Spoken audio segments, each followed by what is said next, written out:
and welcome back to Financial Aid 101. So on today's Financial Aid video, we're going to be discussing the difference between being an independent and dependent student, how to report that on the FAFSA, and what to expect after you report that on the FAFSA. And if you're new to my channel, I am a previous financial aid specialist who has processed thousands of FAFSA applications. And I've created this space to give you advice on how to apply for FAFSA and other types of financial aid. Now, the difference between being considered a dependent versus an independent student for FAFSA reporting purposes is that dependent students not only have to report their own income and their own financials and answer questions about their individual selves, but they also have to answer questions about their parents. Now, for independent students, they only have to answer questions about themselves. They only have to report their own income and their own financials. One of the most straightforward ways to determine whether you are independent or dependent student for FAFSA reporting purposes is your age. So one of the questions that we'll ask you is if you were born before a certain date. So they will ask you if you were born before January 1st, 1998. Now for the next FAFSA that will open up this October 1st, 2021, they will ask you if you were born before January 1st, 1999. So they ask you this question is because they want to know if you are 24 years old. 24 years old and older will make you an independent student. Now, if you are not yet 24 years of age, you will see that FAFSA will ask you additional questions to determine if other special circumstances determine you as an independent student, even though you are not yet 24 years of age. So if any of the following special circumstances or statuses apply to you and you're under 24 years of age, you'll most likely be required to provide supporting documentation to your financial aid office. Now, please keep in mind that different schools interpret FAFSA regulations and the laws surrounding those regulations in slightly different ways. Therefore, the documentation requested by your financial aid office may vary slightly or greatly from what's described in this video.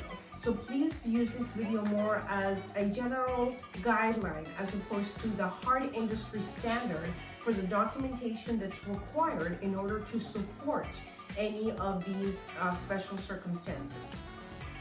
So one of the other questions that you'll be asked on the FAFSA to determine whether you are an independent or dependent student is your marital status. So if you were married as of the time when you filed your FAFSA, you will be considered an independent student regardless of your age. But you will also be required to report your spouse's income regardless of whether or not you were married to your spouse on that tax reporting year that FAFSA is asking for. So just the mere fact that you're married does require that you report your spouse's income as well. They will consider both of your incomes when determining your eligibility for financial aid via the FAFSA. Now, another question that they'll ask you on the FAFSA to determine whether you are an independent or dependent student is if as of the beginning of the school year for which you are applying for financial aid, will you be working on a master's, a PhD, or another graduate certificate program? If you will be working on one of these graduate programs, you will be considered an independent student regardless of your age. Now, please keep in mind that the school can most likely verify this information via your declared program of study with the enrollment services department or the registration department. But they may require that you submit to them your letter of acceptance into this program. So another question on the FAFSA to determine whether you are a dependent or independent student is if you have any children for whom you are providing support. So more specifically, if you have any children for whom you are providing more than half of their financial support and will continue to provide more than half of their financial support during the school year for which you are applying for FAFSA, you would be considered an independent student regardless of your age.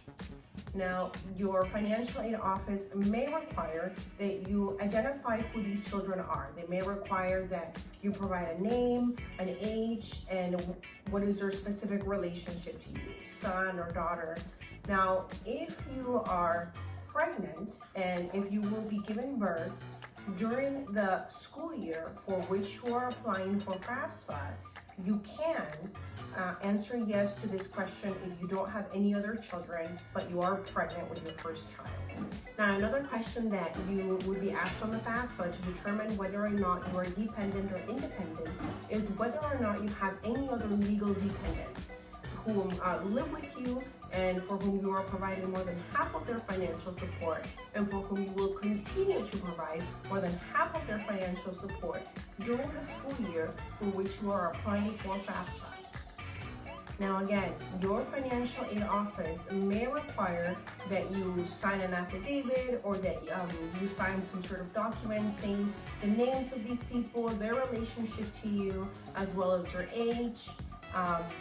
Some examples could be elderly parents, parents who are not to work due to a disability or other family situation, grandparents, other family members, basically anybody who lives with you for whom you are currently paying more than half of their financial support and will continue to do so during the school year for which you're applying for FAFSA. So another question asked on the FAFSA to determine whether or not you are considered dependent or independent student if you are under the age of 24 is if you're currently an active duty member in the U.S. Armed Forces. So if that status applies to you, you would most likely have to submit documentation supporting this status, such as your military ID card or other type of documentation or a letter or certification showing your current active duty status.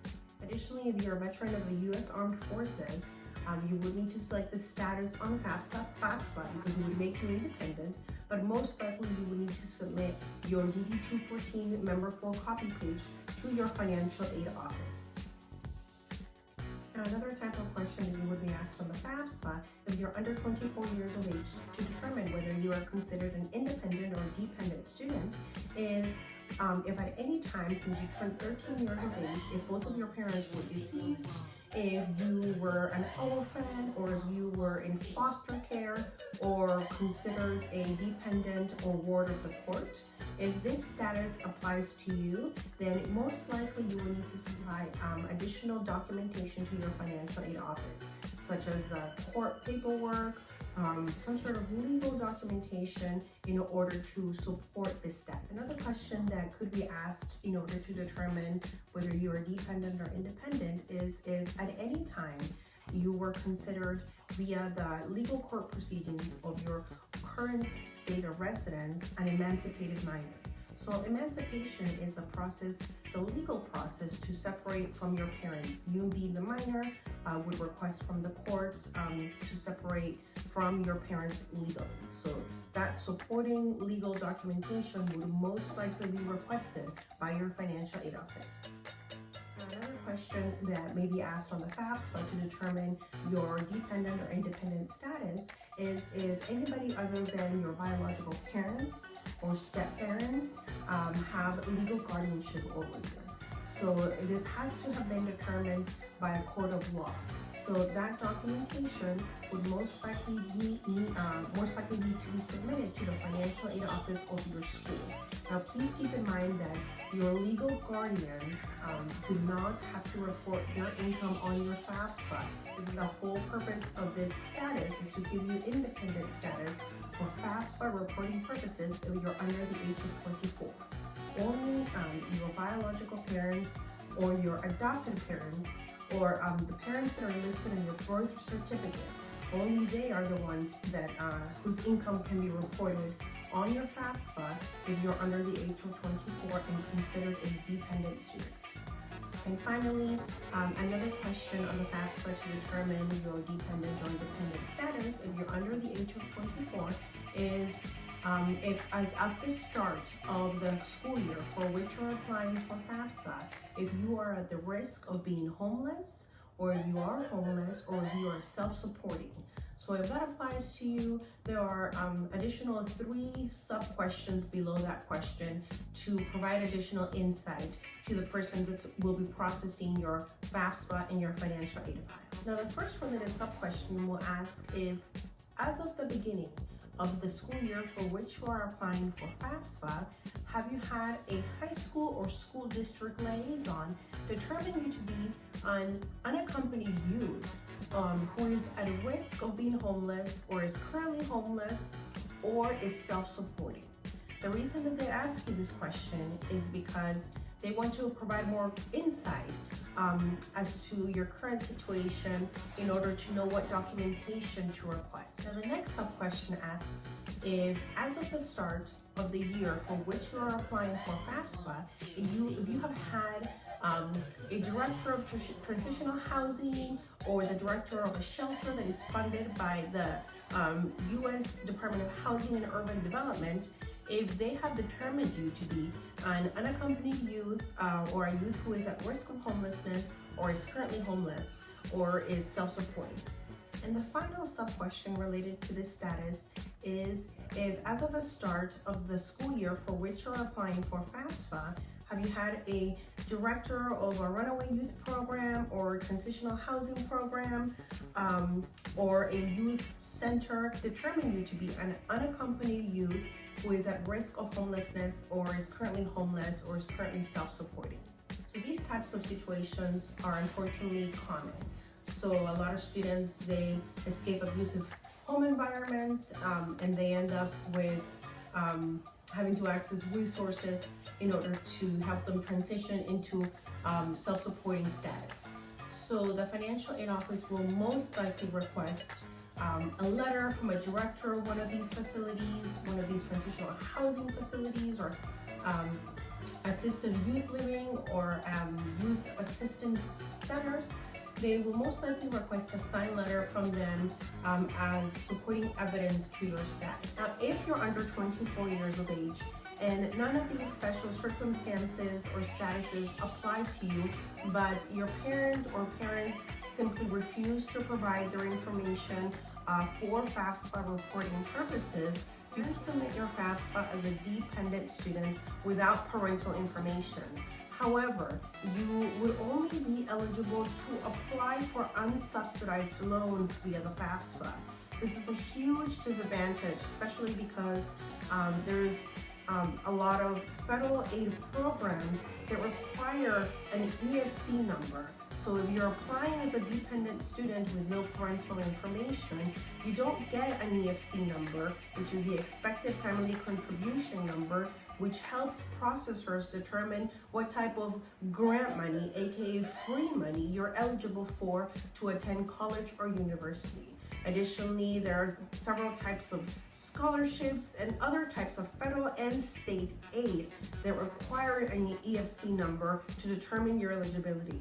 So if you find yourself in this situation, try to talk to your parents or maybe have them call the financial aid office directly to explain to them that the fact that they are giving you their information to provide for FAFSA reporting purposes does not mean that they are in any way obligated to pay for your education or to even support you financially. Finally, if none of these statuses or special circumstances apply to you, but you just simply don't have a relationship with your parents, you don't know where they are, or you've never spoken to them, or it's been years, or maybe they are incarcerated or hospitalized or institutionalized, you can request a dependency override from your financial aid office. A dependency override is where an officer of the financial aid office, typically a director or assistant director, can exercise professional judgment via the review of your situation and documentation provided in order to give you independent status, even though you may not be eligible because of age or because you don't have any of the previous special circumstances that we have already discussed. Now, dependency overrides are not a guarantee of independent status, and they may require that you submit affidavits or written statements from family members or friends or community members. So that's something that you definitely want to talk to your financial aid office about if that's a situation that you find yourself in. And that's it on today's video on FAFSA requirements, dependent versus independent status. So if you have any questions, as always, please leave them in the comment section down below. And if you enjoy topics regarding advice on how to apply for FAFSA and other types of financial aid, please subscribe to my YouTube channel, follow me on TikTok and on Instagram. I do answer all questions that are coming in, and I do try to respond within 24 hours. So thank you so much for watching, and I'll see you on the next one. Bye.